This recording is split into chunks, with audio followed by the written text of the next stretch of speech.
Hi, all. Thank you for joining me again today for another reading. This is an intuitive tarot reading for the collective. I'm not sure what messages will be coming out today, but we'll see what the divine has for us in terms of any messages or guidance for the highest good of all. We have the Page of Cups card that was on the bottom of the deck, and I'm drawn to the fact that there's a fish inside of the cup that the man is holding on the card. And it reminds me of the saying, give a man a fish, you feed him for a day. Teach a man to fish, you feed him for a lifetime. And this makes me think of the learning process that we are all going through at this time, learning to fish for ourselves. And it also makes me think about self-sustainability and the need for our society to shift in that direction. Right now, we're obviously under a capitalistic society that is based in hierarchy and money and dependency on a system. And the only way to get out of the system that they built for us is to build our own system, ultimately. And that involves the need for community and partnership and self-organization, and again, self-sustainability, where we come together and create our own system rooted in the good of all, not the good of the people at the top of the hierarchy.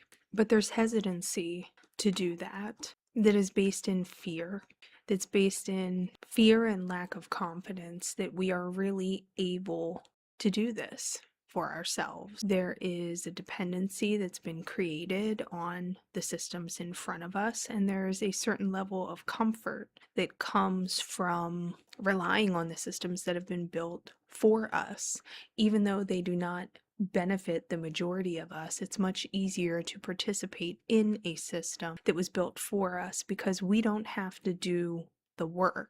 So there's this fear and this apprehension that we're not capable of creating a system for ourselves, which is just not true. But the truth is, it will require effort and participation from everyone. And it's important that everyone recognize what their personal gifts, abilities, and contributions may be, because for a system like that to work, it is important that everyone is contributing to it. To be able to benefit from the system, you must contribute something to it. And to be able to do that, each person needs to recognize and understand what it is that they have to offer. And that could be any skill, talent, ability, anything that they can do that requires effort on their part. And that's really going to be the hardest piece of it. But there's no need to be fearful or apprehensive that it's not possible. It is possible, again, if each person plays their part. But again, participating in the systems that have been created for us, although they do not benefit us, they do not bring most of us joy or happiness or fulfillment, it's easier. And many times we choose the path of ease or convenience over the one that requires a little bit more effort, but at the end of the day, it has the greatest reward as well. For that effort, we ultimately can build a system that leads to equality for all, that leads to the benefit of all, that leads to a reduction in homelessness and poverty and hunger in this world. And if we're willing to take care of the least fortunate of us, we will all benefit as one. Our society will be stronger for that. But again, it's at the sacrifice of convenience.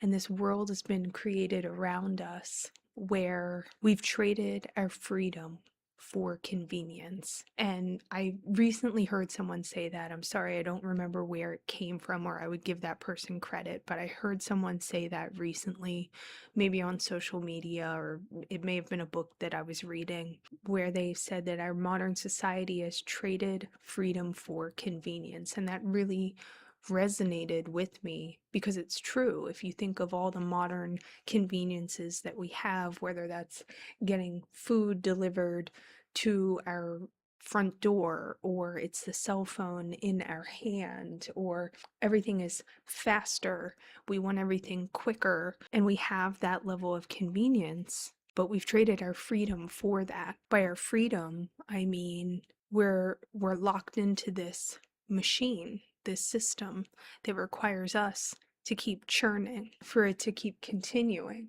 By system, if you're not sure what I mean, it's ultimately our economy. Many of us have jobs where we're working for other people to help make them rich, and we do so to be able to pay our bills, and we have to pay bills because we have to purchase or rent the roof over our head, and we have to purchase food and water and utilities. We have to purchase energy, electricity, running water, things that are freely created in nature. We have to buy.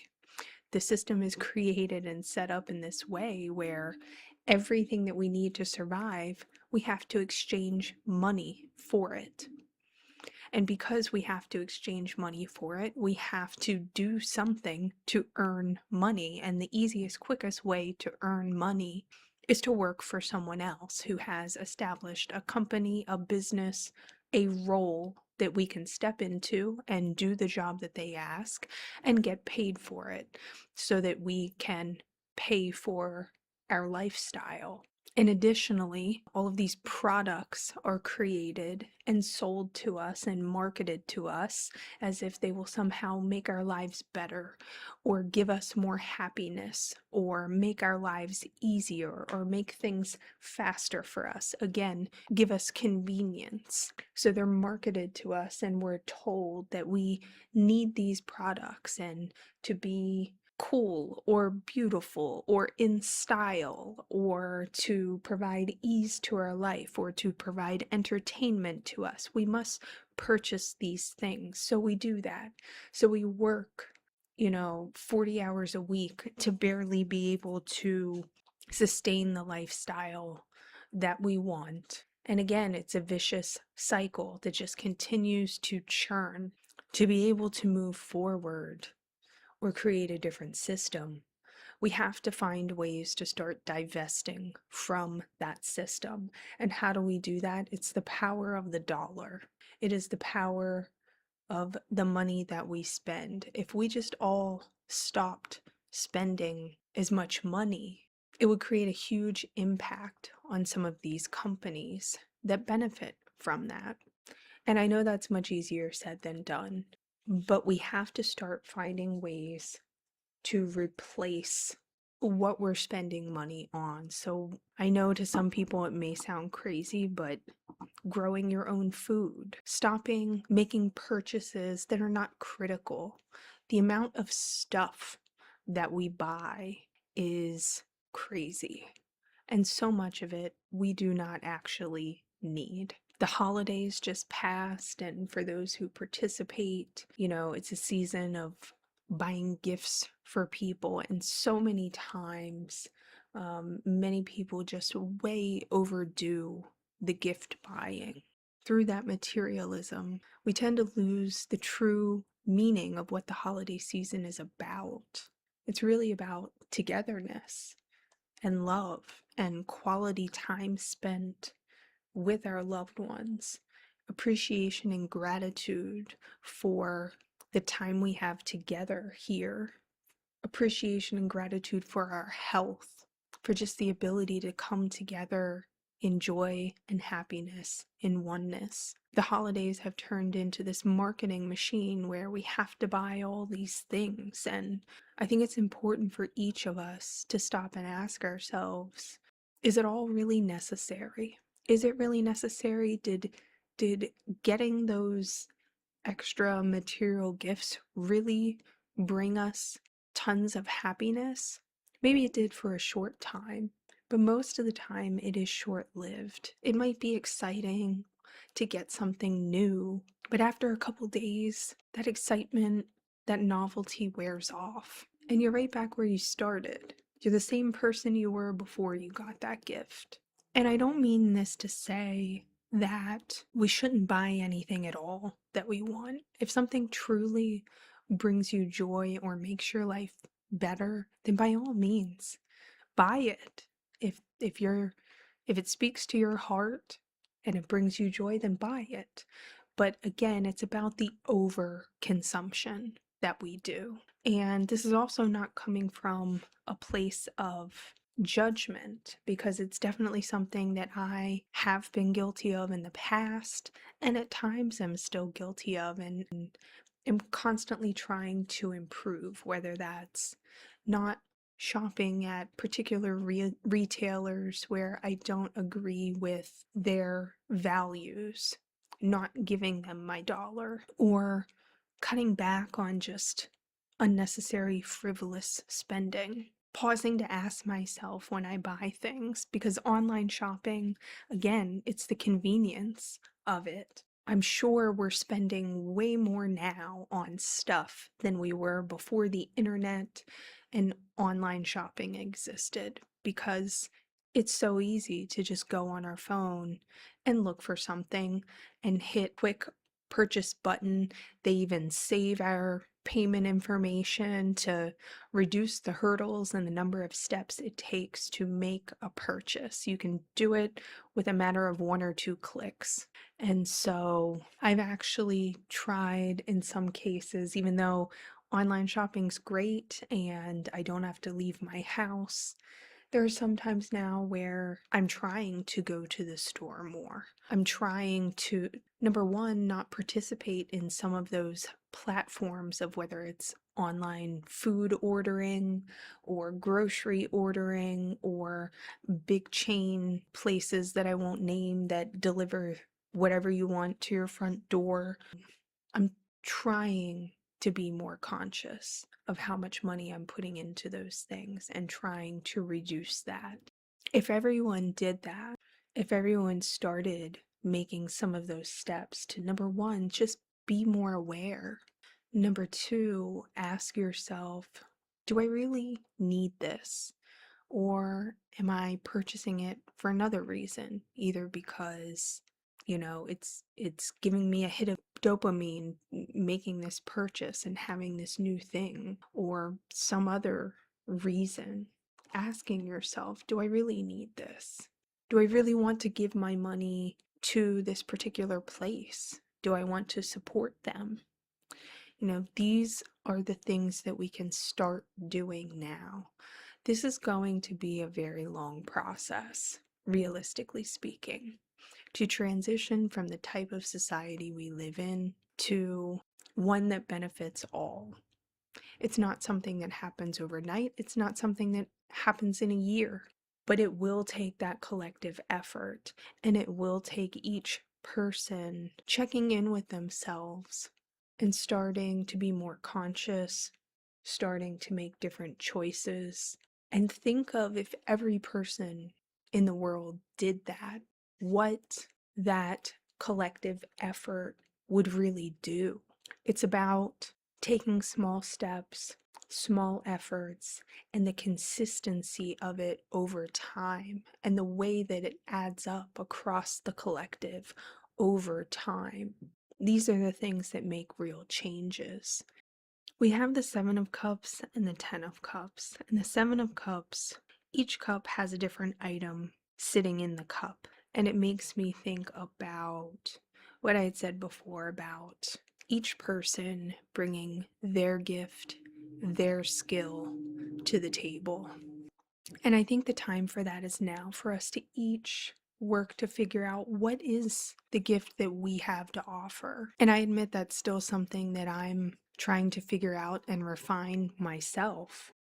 It's important that we reflect on what is it that we're just naturally good at. I promise you, every single person has at least one thing, if not multiple, that they are just naturally good at. Skills, talents, God-given capabilities that just come easy to us. It could be, I don't know, your ability to build things with your hands. It could be your creativity, maybe through art or music or writing. It could be maybe you have medical training. It could be your ability to organize and come up with a plan. You could be a natural leader. There are so many things, but it's important to take some time to reflect and go inward to think about what it is that comes naturally and easy to you, or what skills or training do you have that you're good at that you could share with others.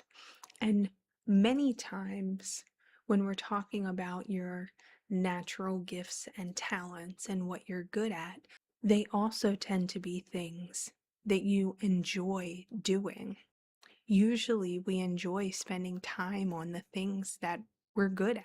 So one thing that you can do is think back to your childhood, think back to your interests, think back to what brought you joy in childhood or what brings you joy now to spend time on and do when you don't have any responsibilities or anything else that you need to do. I also heard something recently that I thought was very helpful when it comes to this topic. And they said, when you're sitting still in the quiet by yourself, where does your mind go? More often than not, when you're just sitting, when you have nothing to do, where does your mind wander to? There's something to that. Follow that. Follow your interests. Follow where your mind wanders. Do the things that bring you joy and make you happy. And there might be something to that. There might be a nugget of truth there that leads you to a path of discovering more of your gifts, talents, abilities, and what you may be able to share with others that could benefit not just you, but other people as well. And I also have the Ten of Cups here.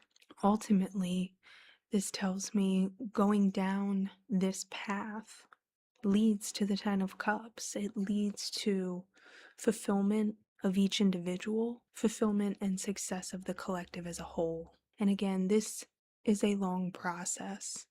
We're just in the beginning stages of it.